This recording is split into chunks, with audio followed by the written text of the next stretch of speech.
Okay. When we take the derivative of a product, if I have two functions together and I want to take their derivative, that's what that is saying right there. There's actually a whole formula we have to go through to create the derivative of a product. The first part that we have to do is identify the two functions in the product. So when I look at this function, x times x plus 1, I can see two functions. I'm going to call one of them f, and I'm going to call one of them g. You can use any two letters you want. F and g are just sort of generic function names, and they're the generic names that are used in most presentations of the formula, so I'll use them. I'm going to write every step out for these first few. As you get good at this, you may not have to write every piece out. You may be able to do some of this in your head. So I need the two individual functions, and I need their derivatives. So for the function f of x equals x, what's the derivative of x? 0. Nope. Good guess, though. 1. 1. Yeah, the derivative of x is 1. Remember that was kind of another, and this is good because this is what helps us kind of solidify all our other rules as well. And I'm going the wrong way. Backwards. All right. When we take the derivative of an individual term, a linear term, did I delete? Yes, I did. Okay. So we'll make a little note up here just if we need to. If f of x is like something like a times x, then the derivative of that is just a. It's just the coefficient. So when f of x is just x or 1x, then the derivative of that is just 1. And in this case, because g is kind of boring, the derivative of g, x plus 1, would be 1 plus 0. The derivative of x is 1. The derivative of any constant is equal to 0. So that's 1.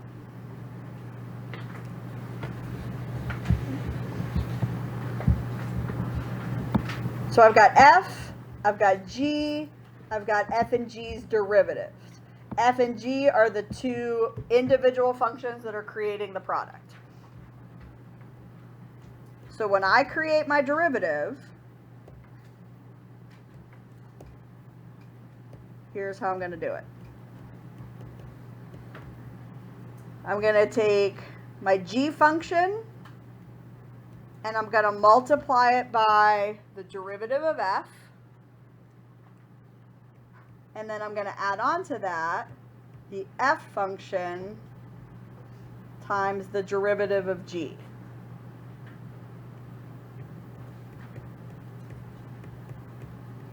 I'm going to create two other products.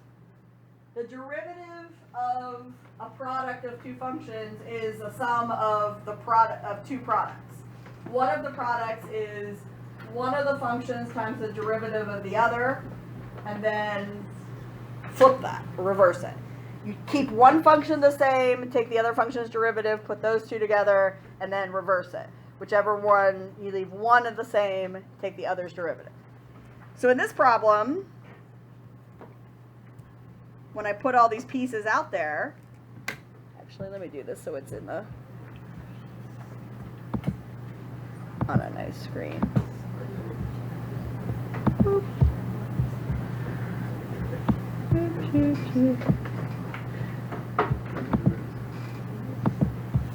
All right.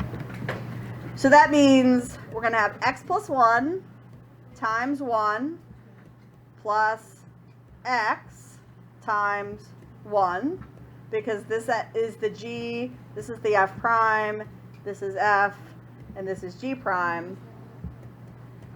So it's x plus 1 plus x for 2x plus 1.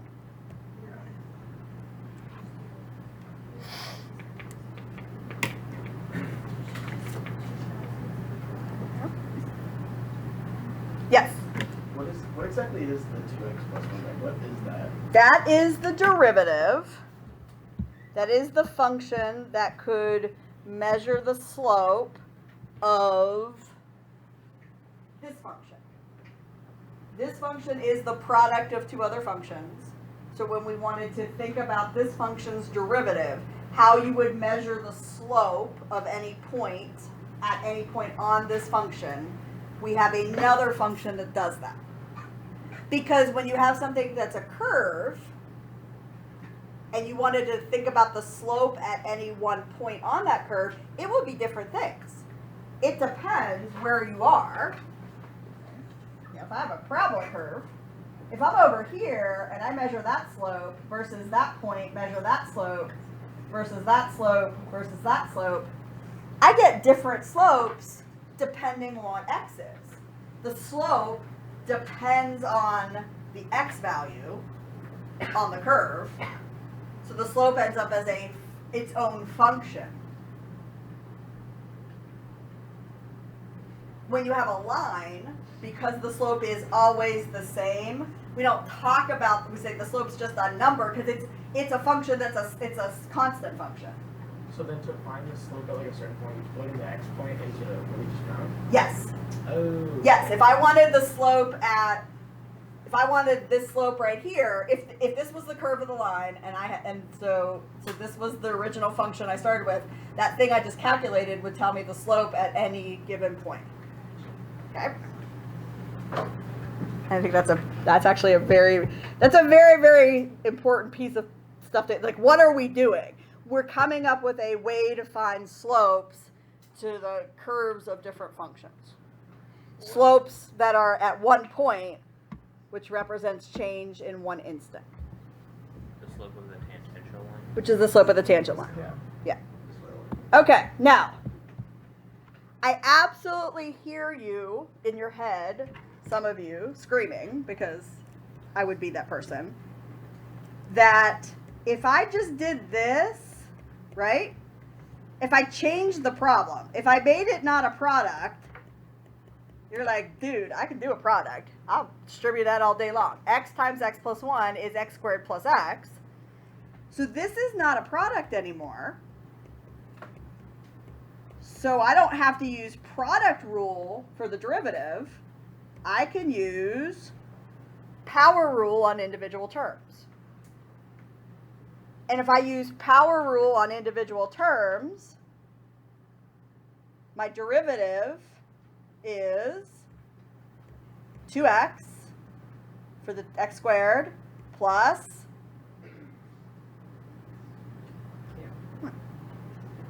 right? Yeah?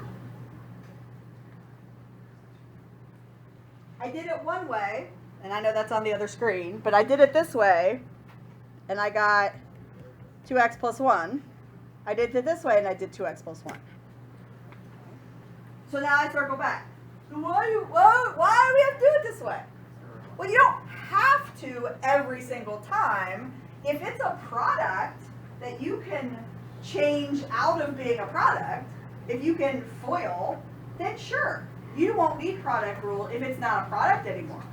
But, and in literally less than 5 minutes, I'm going to throw a problem at you that you're not going to be able to FOIL. It is a product. I'm going to ask you to calculate the derivative of a product, and the only way to do that without unproducting it is using the product rule. So you are going to need it. I'm not just teaching it to you because I'm mean and there's really some secret other way to do it that's way better. Like, I know the limit definition of the derivative kind of now sets me up to like I'm always hiding something. I'm not hiding anything, right? There's not a secret special way to get around the product rule.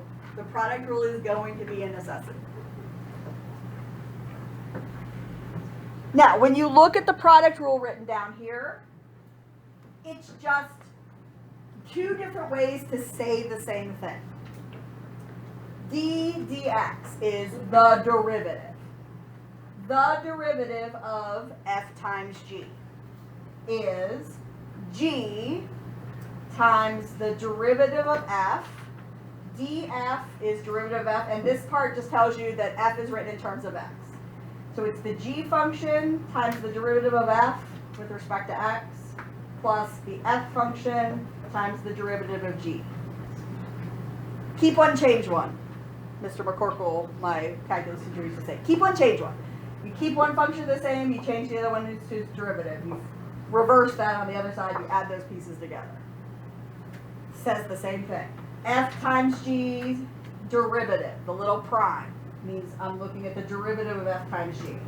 How do you get it? You take g and you multiply it by the derivative of f, and then you add on f times the derivative of g. Alright, so here's what I want you to do. Take this problem, and I literally want you to do it both ways. Over here, I want you to FOIL that guy out, and then use the power rule on the terms. Over here, I want you to keep it how it is, and attack it using product rule with the f function as x plus 1 and the g function as x squared minus 2x. Okay? Do both. We need all the practice, so let's do it with a foiling and a power rule, and let's also do it with a product rule, and if we're accurate, we should all end up for both of them, we should end up in the same place.